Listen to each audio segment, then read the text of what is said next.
Hello guys, and welcome to another mini tutorial. Very quickly I'm going to show you a couple of steps for this stitch.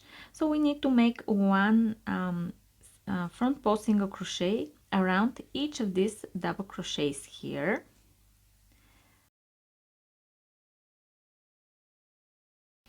This is 5 front posts single crochet, then chain 1, and we're going to work on the next group of double crochets. Again, 5 double crochet are waiting for us.